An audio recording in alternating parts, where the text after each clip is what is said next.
Good morning, everyone, and welcome to the first in our series of educational webinars on retail metrics, an introduction to key performance indicators for retailers.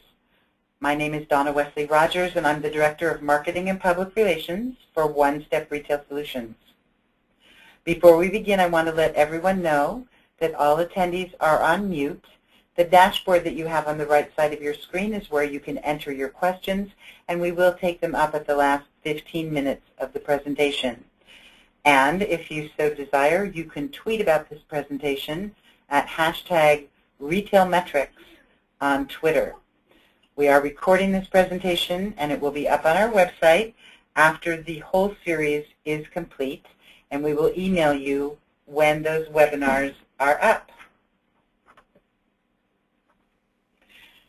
This series of webinars is sponsored by Retail Smart Guides and OneStep Retail Solutions. A little commercial here. We've been partnering with retailers for over 27 years. We've installed over 6,000 stores on retail management systems, and we currently support over 3,600 stores. We pride ourselves in the fact that all of our staff have retail backgrounds. We're not just a group of IT guys, computer guys. We actually really understand retail and what retailers need in their technology systems. OneStep Retail Solutions represents 5 different point-of-sale systems. We actually have a 6th one that we've just added, which is NCR Silver, but you can see that we handle Retail Pro, Counterpoint, Teamwork Retail, Lightspeed, and QuickBooks Point of Sale. I want to introduce to you this morning Dan Jablons. Dan actually worked in retail while attending the Ohio State University, where he graduated with a Bachelor of Science degree in Marketing and Production. He's worked with many, many retailers, some names that you might know: Walmart, Target, JCPenney, American Apparel, Donna Karan, Jimmy Choo, Charles David, Diesel, Oakley, Toomey, Hollywood Bowl, many, many others. Dan worked as a clothing manufacturer. He worked for a clothing manufacturer where he piloted vendor-managed inventory programs. He also worked for OneStep Retail Solutions, where he installed and provided merchandising help to retailers large and small, and has done a lot of internet marketing, helping retailers establish a presence on the web. One of the things that you might not know about Dan is that in addition to his vast retail background, Dan has also a background in improvisational theater. He's performed with comedy troupes all across the United States. Recently appeared last season on Curb Your Enthusiasm.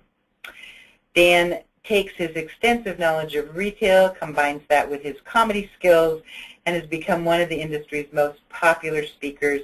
He's spoken at Magic, at local municipal and trade show events, and many, many other venues. We welcome Dan to speak to us all on this subject and to do the whole series of webinars that we have coming up on this. And so over to you, Dan. All right, here we go. So let's just dive into the statistics. I did want to include a quote here, though, that I think is important, and it's a quote from Lord Kelvin, of all people. And he says, "You cannot improve what you cannot measure, what you do not measure." And that's the real key for looking at statistics. There are far too many retailers that I talk with or meet with that are on a variety of point-of-sale systems and have not really looked into the reporting end or the statistical end of what their systems offer. And as such, they're missing a big piece of what their point-of-sale systems can do for them, as well as missing a big piece of what they can do to improve their own business and make sure their own business is growing and that they've set some goals and are measuring if they can achieve those goals. So I often quote Lord Kelvin for this exact reason. It's an important piece of the puzzle to make sure that you're improving. Now, when we talk about improving, though, I don't want to just talk about increasing sales. I mean, a lot of people are just looking at that top line number and thinking that's what I'm looking towards, but it's not always increasing sales that really is the answer to the problem at most retail stores. In fact, it's typically not. I mean, we often work with people to do things like sales training and sales seminars and those kinds of things. But at the end of the day, the most important thing you can do at a retail store is make sure you have the right inventory at the right place at the right time. At the right place certainly applies for you multi-store retailers, but having the right inventory at the right place at the right time and the right levels of it is the key to being successful at retail. This is why people look at these reports, is to make sure that the right inventories are there at all times. So let's dig into some of these key performance indicators. For each one of them, I'm going to talk a little bit about what they are. I'm going to give you the formula for them for those of you that love math. And then I'll give you what the merchandising goal will be for those so that you can get an idea of what it is that we're trying to accomplish, how do we do it, and what should you be looking for within your own business. Okay? The first one is days of supply. Its definition is basically the number of days you're going to have inventory before you completely run out, and it's based upon the rate of sale over a given period of time. So if you look at sales for last month and you were selling basically 2 a day and you have 60 pieces in stock, you've got 30 days of supply. The idea of it is to figure out just how much longer can you keep this thing selling, and it's used mostly with replenishment items. Not necessarily fashion items, but things that you're going to be into day in and day out, underwear, socks, furnishings, those kinds of things. You've got to figure out, though, when you look at the days of supply statistic, what is a good period to measure it on? Obviously, December is probably not the right time to do it because that's going to be a crazy selling time, and your rate of sale gets faster and faster in December. So you want to pick a good averaged month, or maybe even look at the same month last year to look at your days of supply to figure out what is the right days of supply calculation. We often use this one, again, for people who are in replenishment because they need to figure out things like when you want to really come up with what the min and the max should be if you're doing replenishment, you want to consider how many days of supply you have in concert with things like when are you going to go back and reorder, how often are you going to run the reorder point, what's your vendor's lead time, etc. All of those things work with days of supply to come up with the exact right minimum and maximum for those things. It's also a good indication if you start to run these, as I do with one of my accounts, to figure out, oh my God, I've got goods that are going to last me until my great-grandchildren want to buy these things. And so it also helps you to identify places where you may have some overstock situations, or you may have situations where your salespeople are not emphasizing a particular product, etc. Okay? So days of supply are important for that reason because they can basically catch before things get too ugly when you've got too much inventory in a particular classification. Sell-through percentage is one that retailers talk a lot about, and I know vendors like to hear that stat too. It is basically what percentage of the stock that you had on hand did you actually sell through. Okay, you have to look at your total net sales, basically your sales minus returns. Okay, and whatever inventory was available to be sold during that time frame. So whatever inventory you had plus whatever inventory you received in that time frame. Less obviously any returns you might have done to vendors, but it's what inventory was available to you. What percentage of that have you sold through? Now, vendors look at that all the time because it's a way for them to measure the speed at which their product is selling in the marketplace. Obviously, faster sell-through percentages are great, but you want to be cautious about not having too quick a sell-through percentage because you don't want to be out of stock so quickly that you don't give all of your customers the opportunity to buy that merchandise. So a good high sell-through percentage is important, but we're not looking for one that's just like 100% in the first week because obviously that means we should have bought more, we've got greater demand, how quickly can we get back into that merchandise, that kind of thing. Sell-through percentage is probably the one that people look at most in the industry, I think. It's the one that people talk about the most because it is a good measure of both of rate of sale, but again, it can be skewed if you have not brought in enough goods, if you haven't figured out how much goods you need to land. Which brings me really to our next statistic, stock-to-sales ratio. The stock-to-sales ratio is basically a measure of how many units did you have on hand in relation to what you sold. Okay, so it's to a degree the inverse of the sell-through percentage, but it's basically what did I have on? How many units did I have on hand for each item that I sold? Now, sell-through percentage is probably a better use of like how well something is selling. Stock-to-sales ratio is better used when you're trying to predict what kind of inventory levels you need to have in a particular department or class or vendor or area like that. Because it basically sets forth what do I need to have a really good presentation on the floor? What do I need to make sure that I bring in enough inventory without bringing in too much inventory? If I plan too high a stock-to-sales ratio, I'm going to have a ton of goods. If I plan too low a stock-to-sales ratio, I won't have enough goods and I could miss demand and I could be missing some sales. So one of the things I should stop here and mention is that you'll start to see how all these statistics really kind of work together, and they are all part of a bigger dashboard that you have to consider when you're looking at your retail business, because it's not just one statistic. You have to look at several of them all at once to figure out what's going on. You may have a very quick sell-through percentage as an example, but maybe that means your stock-to-sales ratio was too low when you planned. So the real differentiator, I think, between stock-to-sales and sell-through is a measure of how goods are selling while you're working through it in the middle of the season. The stock-to-sales ratio is a measure of planning. It's a measure of how much do I want to have on the shelf. And you can go back and look at that historically and say, well, you know, historically I had a 6 stock-to-sales ratio. I had 6 pieces of stock for every piece that I sold.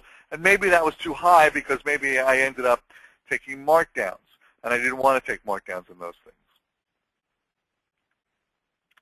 Then there's turn. Turn is the number of times that an average stock sold within a given time, and usually measured within a year. And it's basically your annual sales divided by your average monthly inventory. So how often am I turning over my complete inventory? Now, why is turn important? Turn is important because what happens all too often in retail stores that I find is there's times when you buy something and you think it's going to be great, and unfortunately the marketplace didn't see what you saw. And those goods are still there.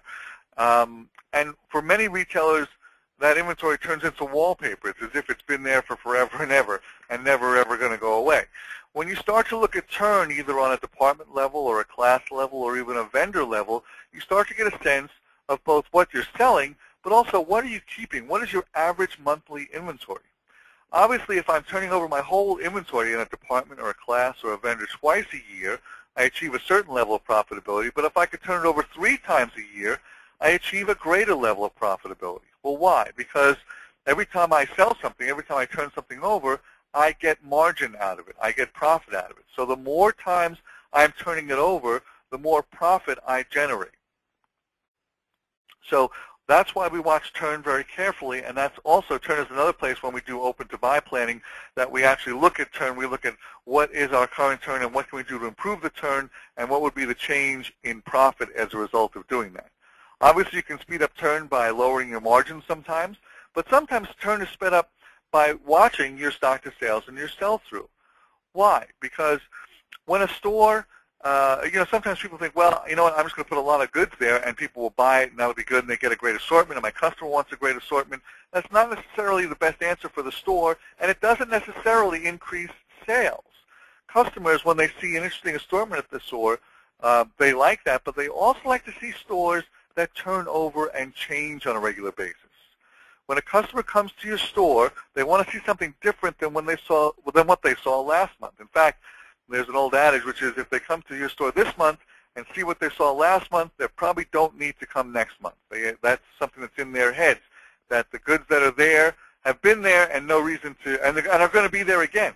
When a store changes, it creates excitement on the floor.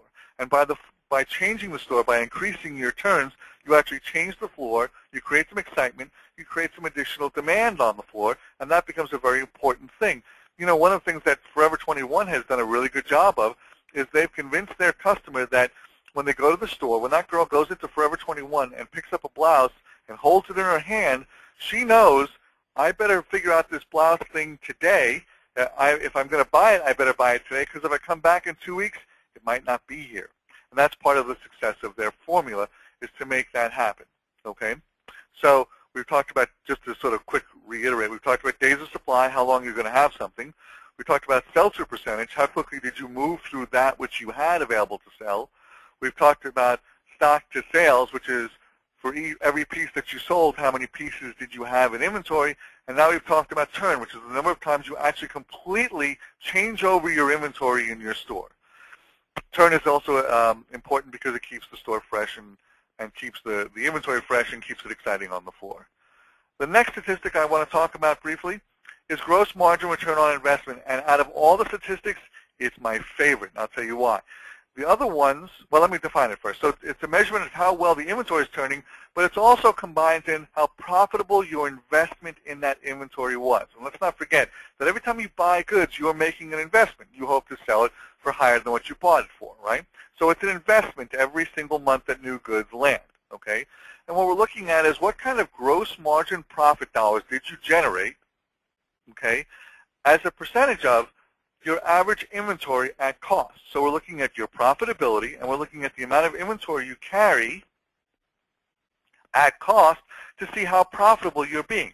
Gross margin return on investment is measured in dollars, and in the gross margin return on investment webinar, we're going to talk a lot about this. I'm going to give you a lot of specific examples. This one is just really a brief introduction to each of the statistics so you can kind of get a sense of what, when we go into deep detail in each of these guys, we'll get into some numeric examples. But gross margin return on investment measures the profitability against what you invested. So let's just say someone has a $2.40 gross margin return on investment, because it's measured in dollars, okay?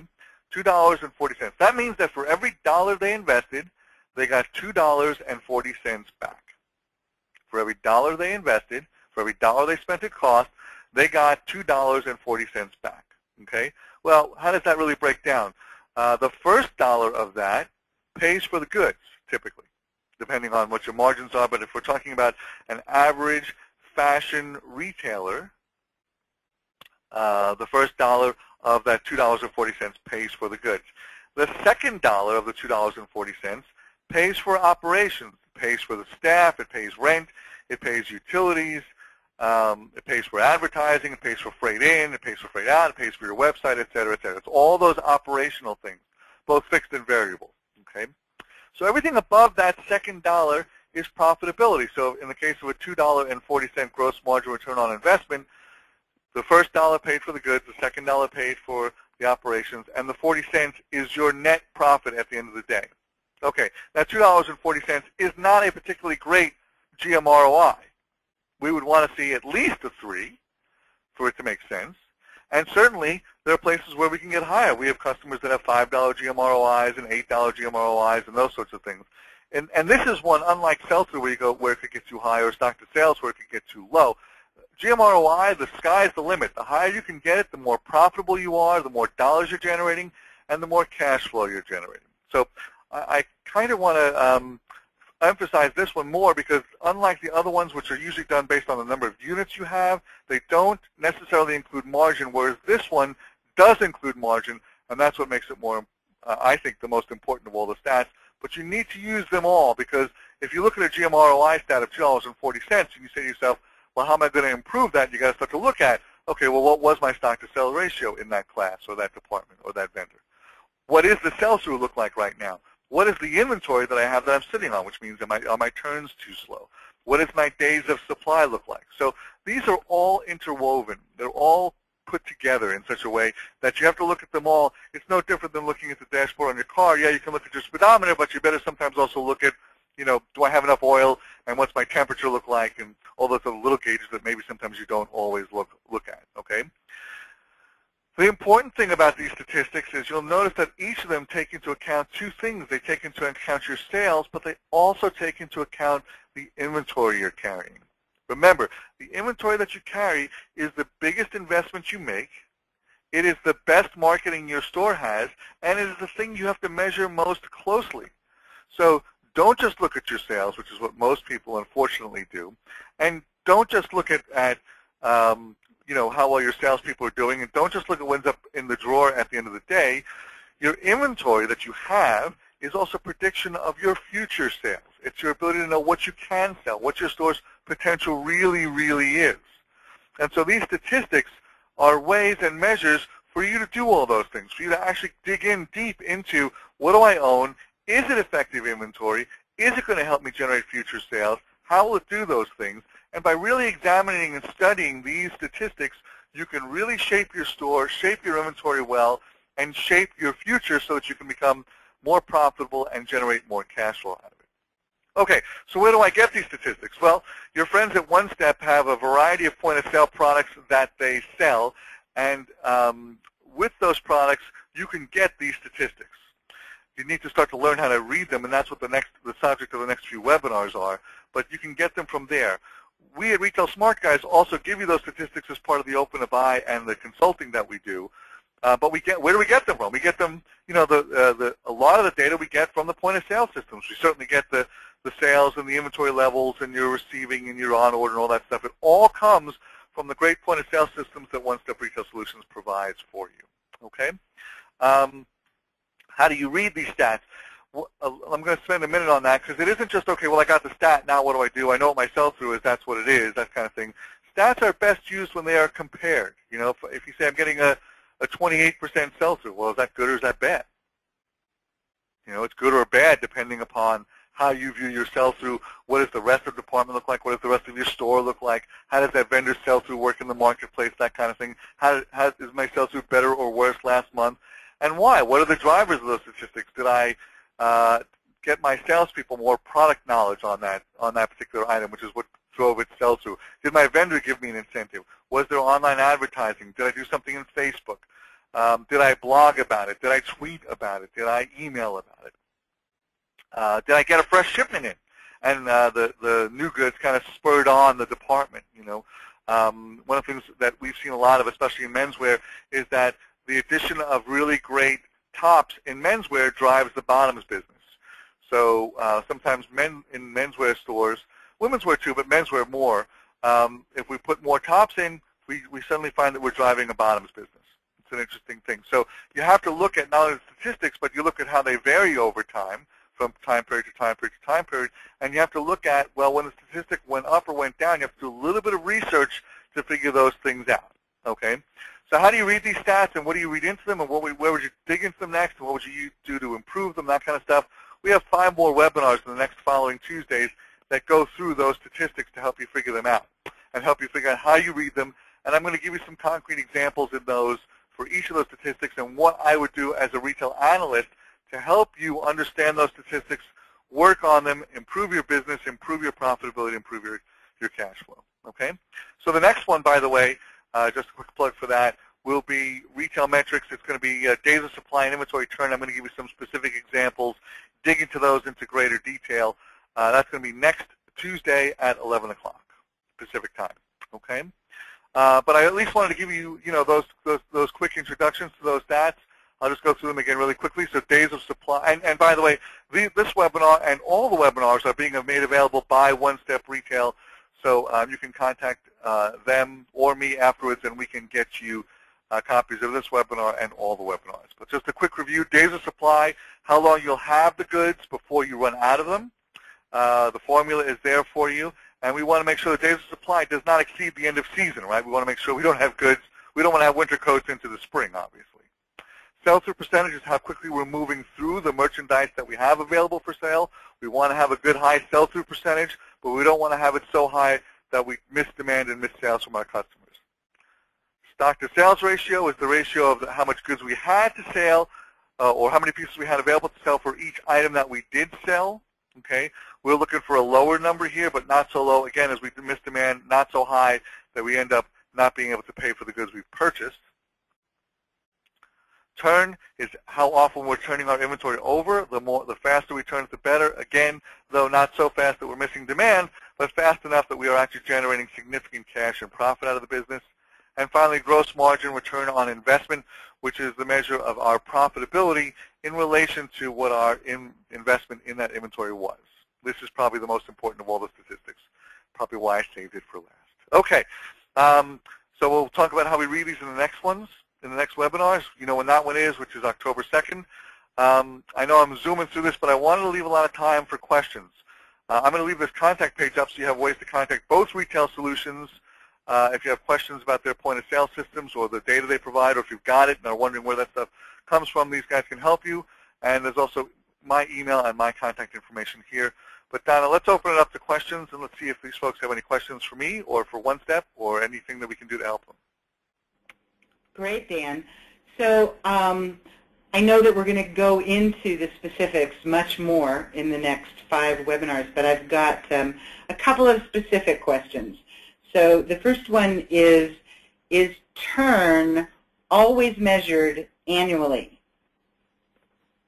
Turn is typically measured annually. I mean, there are ways that you can sort of, sometimes turn is measured by season, but its best measure is annually, and so you've got to take that and annualize it because sometimes you can look at turn too closely. Like if you look at a turn for a very tightly bought seasonal item like a Christmas item that's only in 1 month, that might be a good measure for that item or that vendor, but when you're considering a department or you're considering the broader business, you need to really measure it annually. That's its best use. The other ones, though, the sell-through and the stock-to-sales ratio, those are best measured in smaller bits of time. But turn is almost always measured annually. Okay, great. Okay, another question from Amy. What is a good industry standard for sell-through percentage? You know, that really does vary depending upon the industry that you're in. When you're into industries like, you know, as an example, sell-through in the golf industry is way different than the apparel industry, and they expect the sell-through to go slower and slower. Same is true often in things like higher-priced items like expensive jewelry and that sort of thing. What we try to do, though, since most of the people, I think, you know, from looking at the audience that was here, most of the people are in the apparel industry, what we try to get people to do is to sell through at least half of the merchandise within 30 days. And why at least half? Well, we at least want you to be able to pay for the goods you just bought. So if we can get at least half of it sold through in 30 days, that's a good standard benchmark for you to go through, okay? For those of you that have longer terms, you know, you could say, well, I get net 60, so maybe I could, you know, look at getting half of it sold through in 60 days. And you could do that, but, you know, we're always looking to chase the cash and get the cash in faster. So I like to get half of it sold through within 30 days if we can, as a rough overall benchmark, but obviously there are differences from industry to industry. Artwork is another one that will be slower on that, by the way. Art seems to take longer to sell than that. But commodity items certainly should turn faster than that and sell through faster than that. But, you know, as a benchmark, I would say whatever we can sell within the first 30 days, we want to get at least half of it sold through so we can pay for the goods. Okay. This is another question on benchmarks. Keith wants to know, where do we find industry comparisons to benchmark our numbers? Tricky. You know, the NRF publishes they used to publish a whole book of industry standards for GMROI, and I don't know if they publish sell-through, but they definitely publish GMROI. I don't know if they still do, and that number is really a moving target. I think it's harder to get it as an industry standard because the industries themselves, many of them don't publish them. As an example, the women's wear industry is so broad that it's hard to really get a good benchmark for GMROI. Some of the more focused is the wrong word, but some of the more, I guess, smaller ones, like as an example, Action Sports, there's those guys don't publish the statistics as much, but they do publish from each of the key vendors in Action Sports. They publish what the sell-throughs look like and what their turns are like. So you might look at Action Watch for that. But mostly NRF is probably your best resource if we're talking about women's wear or men's wear. Okay. So now, here's another question for you. Nicole apparently has a retail food startup. She asks, at what point should these variables be assessed, and how often should inventory be conducted? But, you know, so if you have a startup, when do you start looking at these numbers? I think you need a good month to start looking at it. Obviously, you're going to look at your sales every single day, and you're going to look at those kinds of things. But I think you need a month, maybe 2 weeks, depending on the product and how quickly it's turning and going through. You know, it brings up an interesting point about reporting. All these systems have reports to them, and I always encourage people to go look at those reports.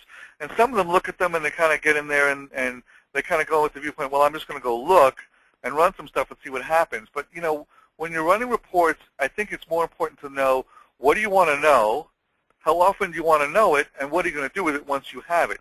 So as an example, if you're going to run reports weekly, what do you need to know every week? I mean, I might want to look at, as an example, when I run those reports each week, I want to look at what my inventory levels are and what my sell-through percentage is on a week-by-week basis to try and catch the fast sellers. Maybe 2 weeks in, especially if you're a startup, I might want to look at what did I just receive in inventory and look at the first 2 weeks and kind of go, well, these are selling well, these aren't. Especially for those of you that can do trade-outs with vendors, it's a good idea to after 2 weeks after you've received something to kind of take that thing's temperature. You know, we're halfway through the first month of having those goods on the floor. Did they sell through or didn't they? And if they're going to trade out, it'd be good to say, listen, you know what, I've had your stuff on the floor for 2 weeks. I bought 24 pieces. I've sold one. We might have a problem here. It sort of plants the seed for the trade out that you want to do or the markdown money you want or why you're slowing down your next order, et cetera, and it keeps it out of the realm of surprises. So that's just a thought there. Okay. And so, and here we get into this even more. Stephanie says, I struggle with trying to qualify for discounts and free freight and extended dating terms at a higher buy-in to increase profitability while keeping turns high. Which is more important, higher margins / profits or faster turns? That's an interesting question. You know, at the end of the day, if you turn fast at a lower margin, but you're turning fast enough that you generate more profit than you would if you got the discount, I think that's your answer. You know, the key to it is to sort of project out, okay, if I buy more, how much longer it's going to take me to sell through it, and is that discount going to be worthwhile? You know, the truth of the matter is that, you know, that's really an individual store decision, and it's hard to globally say that. Usually what we look at is we look at how well the store is turning it.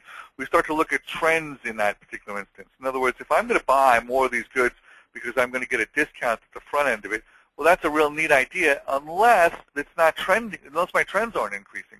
In fact, if I'm flat or if I'm downtrending on that and I'm going to buy more because I'm going to get a greater discount, it just means it's going to sit on the floor longer, and it may not necessarily, well, while each individual sale may produce more profit, I still have to consider the initial investment in it. And that's why GMROI is so important, because it does that exact thing for you. It tells you, it really gives you the answer as to whether or not that was a good strategy or not. You know, no one has a crystal ball, and no one can tell you from the very beginning, well, you know what, you should do it because it's going to work. You can only look at trends and try and figure it out that way. But that being aside for the moment, I think you have to use the GMROI statistic to answer that question and see if it made sense. And I think you have to look at trends to see if there are products or vendors that you want to make that decision with. Okay. So again, we have some real specific things here on questions. Nick says, if the rate of sale on an apparel item is slower than anticipated, how long should you wait from receipt of goods before marking it down to increase the turn? Okay, well, I could do a webinar just on that topic alone. Yeah. But I think the thing of it is, first off, you have to, there's a caution there. I mean, on the one hand, we counsel people that if they made a buying mistake, the best thing to do is to get rid of those goods, get them out of the store, and get something new and exciting and fresh in there. Because if you bought something wrong and it's on the floor for long periods of time, it actually has it has a negative effect on your store's marketing.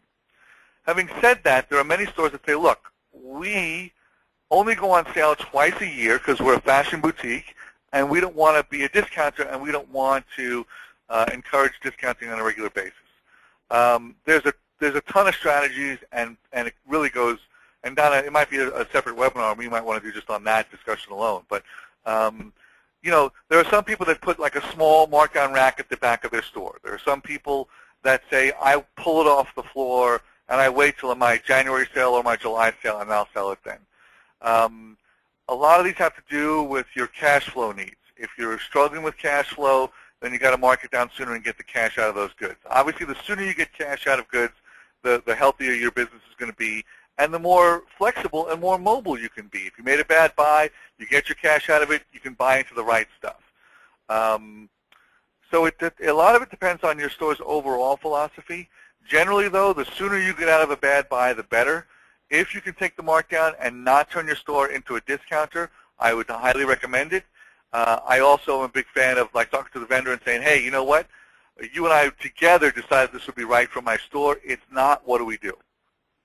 Remember, the vendors like to call you their partners, and they like to say, hey, listen, you know, we contribute all the way through from the beginning to the end, so we're your partners from the moment you place the order all the way through to it sells through. They're your partners in good and bad, so don't let them forget